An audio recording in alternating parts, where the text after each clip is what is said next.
الحمد لله رب العالمين والصلاة والسلام على سيد الأنبياء والمرسلين وعلى آله الطيبين الطاهرين أما بعد فأعوذ بالله من الشيطان الرجيم بسم الله الرحمن الرحيم.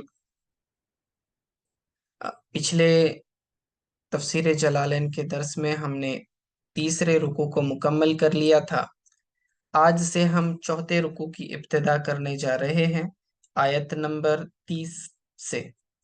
ٹھیک ہے، تو اب دیکھیں یہاں سے اللہ رب العزت ایک نئے مضمون کا آغاز کر رہا ہے جس میں فرشتوں کا اور اللہ تعالی کا آپس میں مکالمہ ہوتا ہے، کنورسیشن ہوتا ہے، اور حضرت آدم علیہ السلام کو پیدا کس طرح کیا اور پھر اس کے بعد کیا کیا باتیں ہوئی، یہ کانسیپٹ شروع ہوں گے. ٹھیک ہے، اب دیکھیں وَإِذْ قَالَ رَبُّكَ، اور جب کہا آپ کے رب نے. تب یہ خطاب ربو کا یہ کس سے ہو رہا ہے؟ حضور علیہ السلام سے ہو رہا ہے کہ اذکر یا محمد، یعنی اے محمد صلی اللہ علیہ وسلم آپ یاد کریں جب. اذ یہ ظرفیہ ہے، وقت ٹائم کو بتاتا ہے. اذ قال ربک، جب آپ کے رب نے کہا. اذ جب، قال کہا، ربک آپ کے رب نے. للملائکتی ملائکہ سے، ملائکہ ملک کی جمع ہے. ٹھیک ہے، ملائکہ ملک کی جمع ہے، فرشتوں کو کہتے ہیں. لام یہ حرف جر ہے اور یہ بعد آنے والے اسم کو زیر دے دیتا ہے، تو اس لیے ملائکتی کے اوپر زیر آیا ہے. للملائکتی کا ترجمہ ہوگا ملائکہ سے. ٹھیک ہے، تو جب آپ کے رب نے ملائکہ یعنی فرشتوں سے کہا انی بے شک میں جاعل بنانے والا ہوں فی الارضی، یہ فی حرف جر ہے، الارض یہ مجرور ہے اسی لیے اس کے اوپر زیر آیا ہوا ہے. فی الارضی زمین میں، خلیفتن خلیفہ کو. پورا ترجمہ دیکھیں کہ اے محمد صلی اللہ علیہ وسلم آپ وہ وقت یاد کریں جبکہ آپ کے رب نے فرشتوں سے کہا کہ میں زمین میں خلیفہ بنانے والا ہوں. ٹھیک ہے، یخلفنی فی تنفیذ احکامی فیہا وہو آدم. اب یہاں پر میں زمین میں خلیفہ بنانے والا ہوں یہ کہا، تو خلیفہ سے کون مراد ہے؟ خلیفہ سے مراد حضرت آدم علیہ السلام ہے. یہ لفظ خلیفہ اس کے آخر میں تا آ رہی ہے، آپ دیکھ رہے ہیں، لیکن یہ لفظ مؤنث نہیں ہے، یہ مذکر ہے، اگرچہ کہ اس کے آخر میں تا آئی ہوئی ہے. یہ تا، یہ ہا جو آتی ہے گول، یہ مبالغے کے لیے آتی ہے، کسی چیز کے اندر زیادتی کو بتانے کے لیے آتی ہے. جس طرح لفظ علامتن، عالم کہتے ہیں جاننے والے کو، علامہ، علامتن کا مطلب بہت زیادہ جاننے والا. تو یہ جو تا آخر میں آئی یہ تانیث والی نہیں ہے، بلکہ یہ اس کے اندر شدت کو بتا رہی ہے، زیادتی کو بتا رہی ہے. اوکے، تو دکھنے میں یہ لفظ مؤنث لگتا ہے لیکن یہ مؤنث نہیں بلکہ مذکر کے لیے استعمال ہوتا ہے. ٹھیک ہے، خلیفتن یہاں مراد کون ہے خلیفہ سے؟ حضرت آدم علیہ السلام. اب خلیفہ بنانے والا ہوں کا کیا مطلب؟ یخلفنی کہ میں اس کو خلیفہ بنانے والا ہوں، ای ینوب یعنی میں اس کو نائب بنانے والا ہوں. ینوب عنی میری طرف سے اس کو نائب بنا رہا ہوں. فی تنفیذ احکامی میرے احکام کے نفاذ کے لیے. فیہا یعنی زمین میں، اس میں. وہو آدم اور وہ آدم ہے.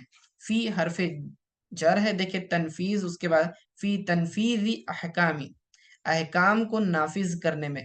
اللہ تعالی کو زمین میں خلیفہ کیوں بنانا پڑا؟ حالانکہ اللہ تعالی کو کسی خلیفہ کی ضرورت نہیں ہے، لیکن یہ حضرت آدم علیہ السلام کی تعظیم کے طور پر اللہ تعالیٰ نے فرمایا کہ زمین میں جب آدم علیہ السلام کو بھیجا جائے گا، مختلف انسان مختلف علاقوں میں رہیں گے، اور تمام کو اللہ تعالیٰ کے احکام پر پابند کیا جائے۔ کوئی ایک لیڈر ہو جو ان تمام لوگوں کو اللہ تعالیٰ کے احکام کو بتائے اور احکام کو نافذ کرے۔ نافذ کرنے کا مطلب یہ ہے کہ ان کو ان احکاموں پر چلائے۔ ایک ہوتا ہے صرف حکم کا بتانا، دوسرا ہوتا ہے حکم کا اسٹیبلش کرنا، یعنی کہ اس کو لا اینڈ آرڈر کو مینٹین کرنا۔ ٹھیک ہے، تو جس طرح سے گورنمنٹ ہمارے یہاں کیا ہوتا ہے کہ گورنمنٹ کیا کرتی ہے، آپ کو رولز بھی بتاتی ہے کہ کیا چیز کرنا ہے کیا نہیں کرنا ہے، اور ساتھ ہی ساتھ اگر آپ وہ نہیں کرتے ہو جو کام کرنے کے لیے کہا گیا ہے تو اس کو انفورس بھی کر سکتی ہے، یعنی وہ چیز زبردستی بھی کروا سکتی ہے یا زبردستی روک بھی سکتی ہے۔ اس کو نفاذ کہتے ہیں، فی تنفیذ احکامی، میرے احکام کے نافذ کرنے میں۔ ٹھیک ہے، تو اللہ تعالیٰ نے آدم علیہ السلام کو زمین والوں کے لیے خلیفہ بنایا تاکہ وہ اللہ تعالیٰ کے احکام لوگوں کو بتائیں اور لوگوں کو ان احکاموں کے مطابق عمل کروائیں۔ یہ اس کا مقصد تھا۔ تو اس سے معلوم ہوا کہ نبی اللہ تعالیٰ کا زمین میں خلیفہ ہوتا ہے۔ ٹھیک ہے، یہ اس کا زمین میں اللہ تعالیٰ کا نائب ہوتا ہے۔ تو جس طرح ایک مین ایک بادشاہ ہوتا ہے، اور بادشاہ کیا کرتا ہے، اب اس کے اسسٹنٹ وزیر ہوتے ہیں، تو وزیر کیا کرتے ہیں، یا پھر یوں سمجھ لیں کہ ایک خلیفہ ہے، بادشاہ ہے، بادشاہ اگر موجود نہیں ہے، اس کا پریزنس نہیں ہے، تو وہ اپنے نائب کو مقرر کرتا ہے، یعنی جو اس کے ایبسنس میں اس کے کاموں کو کنٹینیو کر سکے، جاری کر سکے۔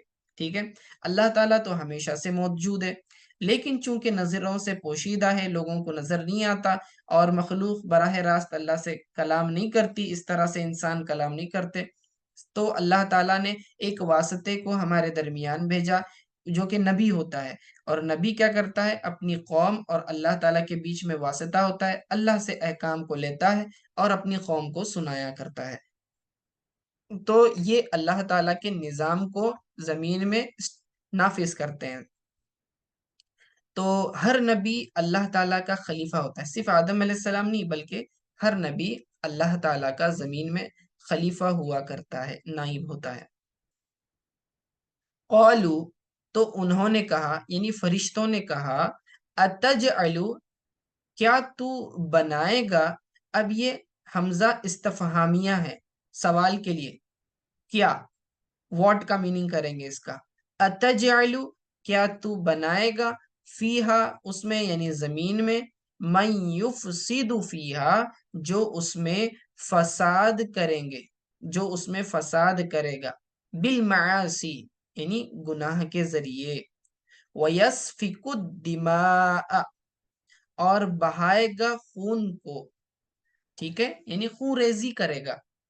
یسفکو کا کیا مطلب، یریقوہا بالقتل کما فعل بنو الجان، ٹھیک ہے، ارقا یریقو کا مطلب ہوتا ہے خون بہانا، دم ان کہتے ہیں خون کو، دمن خون کو کہتے ہیں، دماء اس کی جمع ہے، وَيَسْفِكُ الدِّمَاء، اور خون ریزی کرے گا یعنی خون بہائے گا، قتل و غارت کرے گا۔ اب فرشتے دیکھیں کس طرح سے انہیں اس بات پر تعجب ہوا کہ اللہ تعالیٰ انسان کو، آدم علیہ السلام کو پیدا فرما رہا ہے۔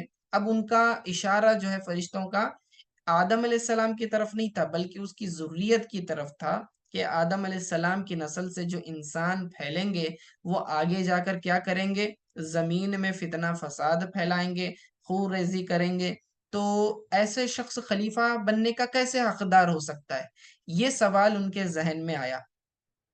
تو انہیں اس بات پر تعجب ہوا کہ اللہ اسے خلیفہ کیوں بنا رہا ہے۔ تو دیکھیں فرشتوں کو کیسے پتا چلا، فرشتوں نے لوح محفوظ پر دیکھ لیا تھا کہ ایسا ایسا انسان پیدا ہوں گے، اور وہ آگے جا کر کیا کریں گے، آگے جا کر خون ریزی کریں گے، ٹھیک ہے، تو اس کی طرف اشارہ ہے، وہ یسفک الدماء۔ تو دو باتیں انہوں نے ذکر کی، فرشتوں نے کہا، قولو، کہنے لگے، اتجعل فیہا، کیا تو بنائے گا اس میں من یفسد فیہا جو اس میں فساد کرے گا، ویسفک الدماء اور خون ریزی کرے گا. ٹھیک ہے، تو یعنی خون بہائے گا. اب یہ فرشتوں کو کیسے پتا چلا؟ ایک تو ہم نے کہا کہ انہوں نے لوح محفوظ، دوسرا ان کے لیے ذریعہ تھا، یہ تجربہ انہوں نے آلریڈی دیکھ لیا تھا کہ زمین پر انسانوں سے پہلے کئی ہزار سال پہلے جو ہے انسانوں سے پہلے جنات رہا کرتے تھے. جنات ایک ناری مخلوق ہے، اللہ تعالیٰ نے انہیں آگ سے پیدا فرمایا ہے. تو اللہ تعالیٰ نے کیا کیا، پہلے انسانوں سے پہلے جنات تھے، زمین میں وہ رہتے تھے، لیکن انہوں نے بہت زیادہ فتنہ و فساد پھیلایا اور خون ریزی کرتے رہے، قتل و غارت کرتے رہے. تو پھر اللہ تعالیٰ نے ان کی طرف فرشتوں کو بھیجا اور پھر انہوں نے ان کے ساتھ لڑائی کی، پھر اس کے بعد کئیوں کو قتل کیا اور پھر کئیوں کو بھگا دیا جزیروں کی طرف اور پہاڑوں کی طرف. جو ٹاپو ہوتے ہیں آئیلینڈز، تو اس کی طرف انہیں بھگا دیا، سمندروں کی جزیروں کی طرف اور پہاڑوں کی طرف، جو یعنی ویرانے علاقے ہوتے ہیں نا ان کو وہاں بھگا دیا. زمین میں جو رہائش کے علاقے ہوتے ہیں وہاں سے انہیں نکال دیا گیا جنات کو. ٹھیک ہے، تو یہاں اس کی طرف اشارہ ہے، یریقھا بالقتل، بالقتل یہ با حرف جر ہے اور اسی لیے اس کو مجرور پڑھیں گے، بالقتل قتل کے ذریعے، کما فعل بنو الجان جس طرح سے بنو جان نے یعنی جنہوں نے کیا. ٹھیک ہے، یہ ابو الجن ہے، جان اصل میں جنوں کے باپ کو کہتے ہیں. ٹھیک ہے، تو جس طرح آدم علیہ السلام کو ابو البشر کہتے ہیں، تو اسی طرح ابو الجن یعنی جنوں کا باپ، جس سے باقی تمام جنات کو پیدا کیا گیا. جس طرح آدم علیہ السلام سے دوسرے انسانوں کو پیدا کیا، اسی طرح جنوں کو بھی ابو الجن سے پیدا کیا گیا. ٹھیک ہے، تو اسی لیے کیا کہا انہیں، کما فعل بنو الجان جس طرح ابو الجان کی اولاد نے کیا یعنی جنوں نے کیا. وَكَانُوا فِيهَا، وَكَانُوا فِيهَا اور وہ اس میں رہتے تھے یعنی زمین میں پہلے جنات رہتے تھے. فَلَمَّا أَفْسَدُوا جب انہوں نے زمین میں فساد کیا، أَرْسَلَ اللَّهُ عَلَيْهِمُ الْمَلَائِكَةَ اللہ تعالیٰ نے ان کی طرف فرشتوں کو بھیجا. فَتَرَدُوهُمْ إِلَى الْجَزَائِرِ وَالْجِبَالِ تو انہوں نے انہیں پھینک دیا یعنی فرشتوں نے انہیں بھگا دیا جزیروں کی طرف اور جبال یعنی پہاڑوں کی طرف. ٹھیک ہے، تو یہ واقعہ فرشتے دیکھ چکے تھے کہ زمین میں اس طرح سے خون ریزی، فتنہ فساد زمین والے پہلے بھی کر چکے ہیں. تو اللہ تعالیٰ کے اس قول پر انہیں تعجب ہوا کہ اللہ تعالیٰ اب ایک اور نئی مخلوق کو پیدا کرنے جا رہا ہے اور پھر اسے زمین میں نائب بنانے والا ہے، اپنا خلیفہ بنانے والا ہے. جبکہ خلیفہ تو ایسا ہونا چاہیے جو لائق خلافت ہو، نیک ہو، پرہیزگار ہو، اللہ تعالیٰ کا عبادت گزار بندہ ہو، تو ایسے لوگوں کو بنانا چاہیے. اسی لیے انہوں نے آگے کہا وَنَحْنُ نُسَبِّحُ یعنی اور ہم، نحنو یہ پروناؤن ہے، دیکھیے نحنو کا مطلب ہوتا ہے ہم، نسبحو تیری تسبیح بیان کرتے ہیں، متلبسین یعنی ہم تیری تسبیح میں مشغول رہتے ہیں. اشار بذالک ان الباء للملابسہ. ٹھیک ہے، یعنی اس میں ہمیشہ تیری تسبیح میں مشغول رہتے ہیں. بحمدک اور تیری حمد بھی بیان کرتے ہیں. ای نقول سبحان اللہ و بحمدہ یعنی کہ وہ کہتے ہیں یعنی ہم کہتے ہیں پاک ہے اللہ تعالیٰ اور تمام تعریفیں اسی کے لیے ہیں. تو یہ فرشتوں کی بھی تسبیح ہے، وہ کہتے ہیں سبحان اللہ و بحمدہ، اللہ تعالیٰ پاک ہے اور اسی کے لیے اس تمام تعریفیں ہیں. تو یہاں دیکھیں فرشتے اللہ تعالیٰ کی وہ مخلوق ہیں جو اللہ تعالیٰ کی نافرمانی نہیں کرتے اور ہمیشہ ہمیشہ اس کی عبادتوں میں مشغول رہتے ہیں. کبھی بھی اللہ انہیں کوئی حکم دے تو فوراً اس کو کر گزرتے ہیں، ذرا سا بھی تاخیر نہیں کرتے اور نہ ہی اس کو کیا کہتے ہیں اس کا حکم کی نافرمانی کرتے ہیں. ٹھیک ہے، تو اللہ تعالیٰ کی یہ مقدس مخلوق ہے فرشتے. تو کہنے لگے کہ نحنو وَنَحْنُ نُسَبِّحُ بِحَمْدِكَ، اور ہم تیری تسبیح کے ساتھ حمد بیان کرتے ہیں، وَنُقَدِّسُ لَكَ، اور تیری تقدیس بیان کرتے ہیں۔ تقدیس کا کیا مطلب کہ ننزہک عما لا یلیق بک، یعنی جو چیز تیری شان کے لائق نہیں ہے ہم اس چیز کی تجھ سے، تیری ذات سے نفی کرتے ہیں، یعنی برائی کو تیری طرف منسوب نہیں کرتے۔ اللہ تعالیٰ کے اندر کسی قسم کا عیب نہیں ہے، کسی بھی برائی کو اللہ تعالیٰ کی طرف منسوب نہیں کیا جا سکتا، جس طرح سے بھولنا یا جھوٹ بولنا یا اسی طرح سے دوسری برائیاں ہیں، حسد کرنا، یہ ساری برائیاں جو ہیں ہم ان چیزوں کی تجھ سے نفی کرتے ہیں۔ یہ لکا میں فلام زائدتن فرمایا کہ جملہ یہ لام زائدہ ہے۔ والجملة حال ای فنحن احق بالاستخلاف، ٹھیک ہے، اور یہ جملہ حال ہے، یعنی کہ ہم اس حال میں ہیں کہ تیری تسبیح کرتے ہیں، تیری حمد بیان کرتے ہیں، تیری تقدیس بیان کرتے ہیں، تو گویا کہ ہم زیادہ حق ہیں، خلافت کے حقدار ہیں۔ فَنَحْنُ أَحَقُّ بِالِاسْتِخْلَافِ، ہم زیادہ خلافت کے حقدار ہیں، یہ ان کا گویا کہ کہنا تھا، ٹھیک ہے۔ قال تعالی، اللہ تعالی نے فرمایا، انی اعلم ما لا تعلمون، بے شک میں اعلم زیادہ جاننے والا ہوں، ما لا تعلمون وہ جسے تم نہیں جانتے، یعنی کہ حضرت آدم علیہ السلام کو خلیفہ بنانے کی جو مصلحت ہے وہ تم نہیں جانتے، کیونکہ ان کی ذریت میں، ان کی اولاد میں مطیع بھی لوگ ہوں گے، یعنی فرما بردار بھی ہوں گے اور گناہگار بھی ہوں گے، تو اللہ تعالیٰ اپنے عدل کو ظاہر کرے گا، یعنی کہ جو گناہگار ہوں گے انہیں جہنم میں ڈالے گا اور جو نیکوکار ہوں گے انہیں جنت میں ڈالے گا، تو اس طرح سے اللہ کا عدل و انصاف لوگوں کے سامنے ظاہر ہو جائے گا، اسی لیے یہ اس کی حکمت تھی، ٹھیک ہے۔ من المصلحتی کہ انی علم ما لا تعلم، بے شک میں وہ جانتا ہوں جو تم نہیں جانتے، کیا نہیں جانتے فرشتے؟ کہ وہ اس کی مصلحت نہیں جانتے، من المصلحتی مصلحت سے، فی استخلافی خلافت دینے کی مصلحت نہیں جانتے آدم علیہ السلام کو، ٹھیک ہے جی۔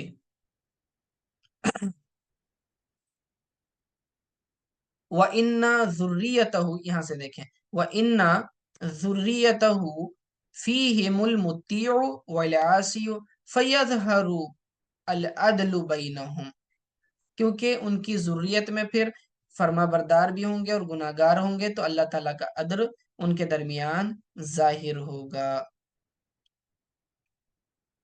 ٹھیک ہے۔ اور آگے ایک قول ہے فرشتوں کا یہ کہ فَقَالُوا، فرشتے یہ کہتے تھے کہ انہیں اس بات کا گمان تھا کہ لَن يَخْلُقَ رَبَّنَا خَلْقًا أَكْرَمَ عَلَيْهِ مِنَّا، کہ اللہ تعالیٰ ہرگز کسی ایسی مخلوق کو پیدا نہیں کرے گا جو ہم سے زیادہ مکرم ہوں، معزز ہوں اللہ تعالیٰ کے نزدیک، ٹھیک ہے۔ وَلَا أَعْلَمُ، اور میں نہیں جانتا، لِسَبْقِنَا لَهُ وَرُؤْيَتِنَا مَا لَمْ يَرَهُ اللَّهُ فَخَلَقَ تَعَالَى آدَمُ مِنْ أَدِيمِ الْأَرْضِ۔ اب یہاں پر فرشتے جب ان کو یہ گمان تھا کہ اللہ تعالیٰ جو ہے اتنی معزز مکرم جس طرح فرشتے بنایا کوئی اور مخلوق نہیں بنائے گا، ایسے انہیں اس کا گمان تھا، تو اللہ تعالیٰ نے ان کے گمان کے خلاف جو ہے حضرت آدم علیہ السلام کو پیدا فرمایا، کیسے فرمایا؟ خلق تعالی آدم من ادیم الارض، اب یہاں جو ہیں مفسر جو ہیں صاحب جلالین اس کی تفسیر کر رہے ہیں کہ آدم علیہ السلام کو آدم لفظ ان کو نام کیوں دیا گیا، آدم علیہ السلام کا نام آدم کیوں پڑا؟ تو کہتے ہیں آدم ادیم الارض سے ہے، ادیم الارض کا کیا مطلب؟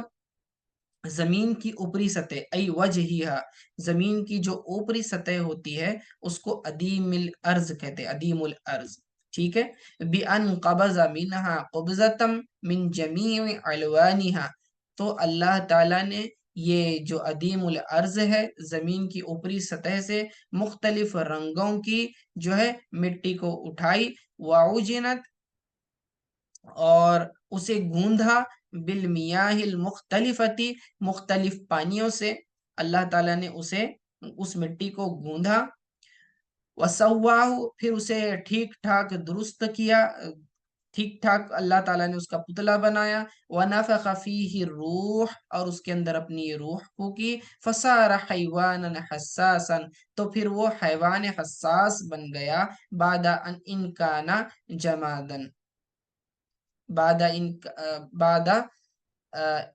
انکانا جمادن، بعد اس کے کہ وہ کیا تھا، جماد میں سے تھا۔ دیکھیں جماد، جو جماد کا مطلب ہوتا ہے ایسی شے جو اپنی جگہ سے حرکت نہیں کرتی، جمی ہوئی رہتی ہے زمین پر۔ تو یہ جو پیڑ ہے یہ چلتے نہیں ہے، اسی طرح پتھر ہے، مٹی ہے، پہاڑ ہے، یہ اپنی جگہ سے چلتے نہیں ہیں، تو یہ جمادات کہلاتے ہیں، ٹھیک ہے، جمادات جو اپنی جگہ سے ہلتے نہیں ہیں۔ اور حیوانات جو ہیں اپنی مرضی سے چل پھر سکتے ہیں، تو وہ ایک جو ہے غیر حساس جمادات میں سے تھا، کہ فیلنگز نہیں تھی اس کے اندر، اور وہ مٹی تھی اور جماد تھی، لیکن بعد میں اللہ نے حیوان بھی بنایا، اپنی مرضی سے چلنے پھرنے والا جانور، جاندار بھی بنایا، اور ساتھ ہی ساتھ حساس بھی بنایا، جو وہ فیل بھی کر سکتا ہے ایسا، ٹھیک ہے۔ تو اللہ نے اس کے اندر یہ خصوصیات پیدا فرمائی۔ تو دیکھیں اللہ اپنی تخلیق کے کرشمے کا اظہار کر رہا ہے، بتا رہا ہے کہ اللہ تعالیٰ کسی بھی طرح سے تخلیق کرنے پر قادر ہے۔ جو جمادات میں تھی اس کو حیوانات میں سے بنا دیا، جو غیر حساس تھی اسے حساس بنا دیا، جو بے جان تھی، روح نہیں تھی، اس کے اندر اپنی روح پھونکی۔ غرض یہ کہ اللہ تعالیٰ کسی بھی طرح سے قادر ہے لوگوں کو پیدا کرنے میں۔ اور ایک زمانہ آئے گا کہ لوگ بعض اعتراض کرتے ہیں کہ جب ہم مر کر مٹی ہو جائیں گے تو پھر مٹی سے دوبارہ ہم کیسے، اللہ تعالیٰ ہمیں دوبارہ زندہ کرے گا اور حشر و نشر ہوگا؟ تو پہلی بار بھی تو اللہ نے مٹی سے بنایا تھا، اس مٹی کے پتلے میں اللہ نے روح پھونکی اور پھر وہ آدم بن گئے تھے۔ آدم علیہ السلام کی مثال لوگوں کے سامنے ہے، پھر اس کے بعد دوبارہ مٹی سے تمہیں پیدا کرنا کون سا مشکل ہے؟ اب یہاں پر کنسپٹ کو اچھی طرح سے سمجھ لیں کہ مکالمہ جو اللہ تعالیٰ کا اور فرشتوں کے درمیان ہو رہا ہے، تو سننے میں یہ مشاورت والا معاملہ لگتا ہے، یعنی کہ ایسا محسوس ہوتا ہے کہ اللہ تعالیٰ فرشتوں سے جو خطاب کر رہا ہے وہ مشورے کے طور پر خطاب کر رہا ہے، اور مشورہ کرنا اچھا ہوتا ہے، لیکن اللہ کو مشورے کی ضرورت نہیں ہے، بلکہ اللہ تعالیٰ چاہتا تھا کہ میں فرشتوں کے سامنے خلیفہ حضرت آدم علیہ السلام کے بنانے کا ذکر کروں، اور فرشتے مجھ سے سوال پوچھیں کہ کیوں بنا رہا ہے۔ تو یہ اللہ تعالیٰ چاہتا تھا، ٹھیک ہے، تاکہ فرشتے جو ہیں یہ سوال کریں۔ تو مشورہ کرنا اچھا ہے، اور مشورہ کرنا سنت بھی ہے۔ حضور علیہ الصلوۃ والسلام نے اس کی تاکید فرمائی، اور قرآن میں بھی مختلف جگہوں پر جو ہے اس کے بارے میں حکم آیا ہے کہ آپس میں کیا کرو، یہ سورہ شورا کے اندر بھی ہے کہ آپس میں تم مشورہ کیا کرو۔ مشورہ کرنے میں برکت رہتی ہے، مشورہ کرنے سے جو ڈیسیزن میکنگ کے وقت جو گروپ ڈیسیزن ہوتے ہیں، گروپ ڈیسیزن، ایک دوسرے کی رائے سننا اور پھر ایک بیسٹ سلوشن نکالنا، تو ایسے فیصلے یاد رکھیں انڈیویجول ڈیسیزن سے بیٹر ہوتے ہیں گروپ ڈیسیزنز، ٹھیک ہے۔ تو مشورے کی شریعت میں بہت زیادہ اہمیت آئی ہوئی ہے، اور اللہ تعالیٰ پھر برکت نازل فرما دیتا ہے۔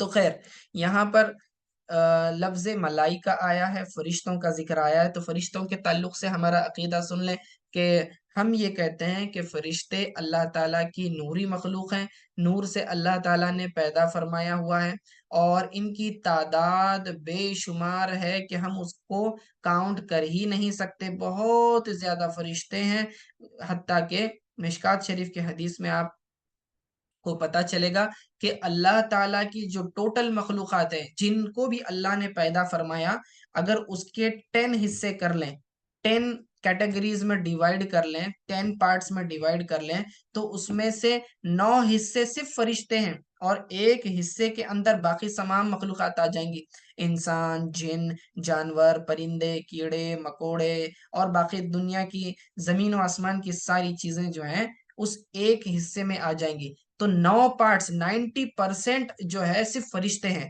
اور صرف 10% باقی مخلوقات ہیں۔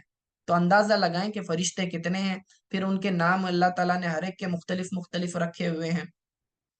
اور فرشتوں میں 2 قسمیں ہوتی ہیں، پہلے تو فرشتے نہ مرد ہیں نہ عورت ہیں، یاد رکھیں، ٹھیک ہے؟ یہ نور کی مخلوق اللہ تعالیٰ نے بنائی ہوئی ہے، اور قرآن میں ذکر ہے کہ ان کے پر بھی ہوتے ہیں، ان کی مختلف شکلیں بھی ہوتی ہیں، کسی کے ایک ایک، دو دو، تین تین، دو دو، تین تین، چار چار ایسے پر بھی ہوتے ہیں، ٹھیک ہے؟ یہ اللہ کی مخلوق جہاں چاہے اڑ کر جا سکتی ہے، اور یہ ہماری نظروں سے پوشیدہ ہے۔ اب یاد رکھیں کہ فرشتوں میں پھر 2 قسمیں ہیں، بعض تو وہ فرشتے ہیں جو صرف اللہ تعالیٰ کی تسبیح، تحمید وغیرہ میں لگے رہتے ہیں، صرف اس کی عبادتوں میں لگے رہتے ہیں، اور بعض وہ فرشتے ہوتے ہیں جو اللہ تعالیٰ کے ڈیوٹیز میں، جو زمین کی تدبیرات کے کام ہوتے ہیں، وہ ڈیوٹیز اللہ تعالیٰ نے انہیں لگائی ہوئی ہوتی ہے، حتیٰ کہ درخت سے کوئی پتا بھی نہیں گرتا مگر وہ فرشتے اس کے لکھنے والے موجود ہوتے ہیں، ٹھیک ہے؟ نامہ اعمال لکھنے والے فرشتے ہوتے ہیں، انسان کے ساتھ جو ہے انسان کو خیر کی بات سکھانے والے بھی فرشتے موجود ہوتے ہیں۔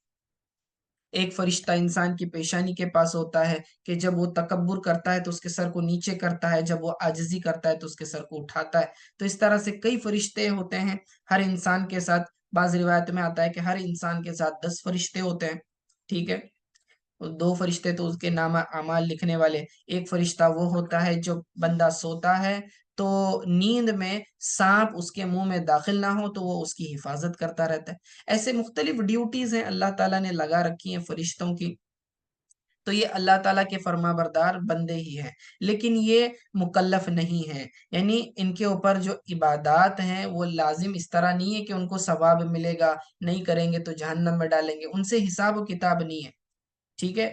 ان کے اندر نافرمانی کا مادہ ہوتا ہی نہیں، وہ گناہ کرتے ہی نہیں کبھی، فرشتے کبھی بھی گناہ نہیں کرتے، وہ ہمیشہ اللہ تعالیٰ کی فرما برداری کرتے ہیں۔ تو جو فرشتے اللہ تعالیٰ کی عبادت کرتے ہیں وہ اعلیٰ علیین کے مقرب فرشتے ہوتے ہیں جو عرش کے نیچے ہیں، اور آسمان، حدیث میں آتا ہے کہ آسمان چرچراتا ہے اور اسے چرچرانے کا حق ہے، اس کے اوپر 4 انگلیوں جتنی بھی جگہ نہیں ہے کہ جہاں کسی فرشتے نے سجدہ نہ کیا ہو، یعنی اتنی 4 انگل جگہ بھی نہیں ہے آسمان پہ جہاں فرشتے سجدہ نہ کرتے ہوں۔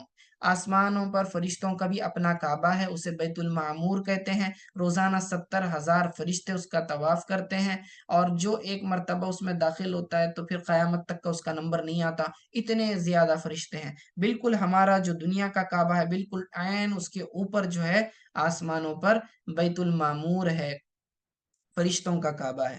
تو عبادت کرنے والے بھی فرشتے ہوتے ہیں، اور باقی دوسرے بارش برسانا یا پھر روحیں قبض کرنا وغیرہ جو دوسری ڈیوٹیز ہیں، حادثات سے انسانوں کو بچانا وغیرہ، تو یہ ساری ڈیوٹیز بھی اللہ تعالیٰ نے لگا رکھی ہیں۔ آپ نے سنا بھی ہوگا سیرت کے بیان میں کہ جب جنگ بدر ہوئی تھی تو بھی اللہ تعالیٰ نے فرشتوں کے لشکروں کو اٹھایا تھا، تو بعض اوقات انہوں نے جنگ بھی کی، ان جنوں کو مار بھگایا، جنوں کے ساتھ بھی فرشتوں نے جنگ کی۔ تو یہ مدبرات الامر میں سے ہوتے ہیں یہ فرشتے، ٹھیک ہے؟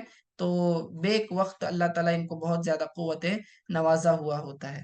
تو مختلف قسمیں ہیں، بعض روایتوں میں آتا ہے کہ ان کی مختلف شکلیں بھی ہیں، ایک شکل وہ صورت پر بھی نہیں، اور اللہ نے انہیں یہ اختیار دیا کہ وہ انسانی شکل بھی لے سکتے ہیں، جیسا کہ حضرت جبرائیل علیہ السلام، دحیہ کلبی رضی اللہ تعالی عنہ، یہ ایک صحابی تھے، ان کی شکل میں حضور صلی اللہ علیہ وسلم کے پاس آیا کرتے تھے، کبھی اصلی شکل میں آتے تھے اور کبھی جو ہے انسانی شکل میں بھی آتے تھے۔ جب انسانی شکل میں آتے تھے تو باقی لوگ بھی انہیں دیکھ لیتے تھے جبرائیل علیہ السلام کو، لیکن پہچان نہیں پاتے تھے سوائے رسول اللہ صلی اللہ علیہ وسلم کے، ٹھیک ہے؟ تو اس طرح سے فرشتے مختلف ہیں، اور یہ ہمارے عقائد اسلام میں سے ہے کہ فرشتوں پر ایمان لانا، جو شخص فرشتوں پر یقین نہیں رکھتا، ایمان نہیں رکھتا، وہ اسلام سے خارج ہے، ٹھیک ہے؟ اس کا اسلام سے کوئی تعلق نہیں ہے۔ فرشتے اللہ تعالیٰ کے فرما بردار بندے ہیں، کبھی گناہ نہیں کرتے، ٹھیک ہے؟ تو یہاں پر ہی ابھی اختتام کر لیتے ہیں، چونکہ یہ ذکر آ گیا فرشتوں کا تو اس لیے میں نے عقائد کے تعلق سے بھی جو ضروری باتیں تھیں وہ بتا دی۔ اللہ تعالیٰ سے دعا ہے کہ اللہ تعالیٰ سے قبول فرمائے، اور اس قرآن کلام پاک کے مطابق عمل کرنے کی ہم سب کو توفیق عطا فرمائے، اور اس کی برکتیں ہمارے گھروں میں، ہماری زندگیوں میں اور ہماری اولاد میں نازل فرمائے۔ وصلی اللہ تعالی علی خیر خلقی محمد وآلہ وصحبہ اجمعین برحمتک یا ارحم الراحمین۔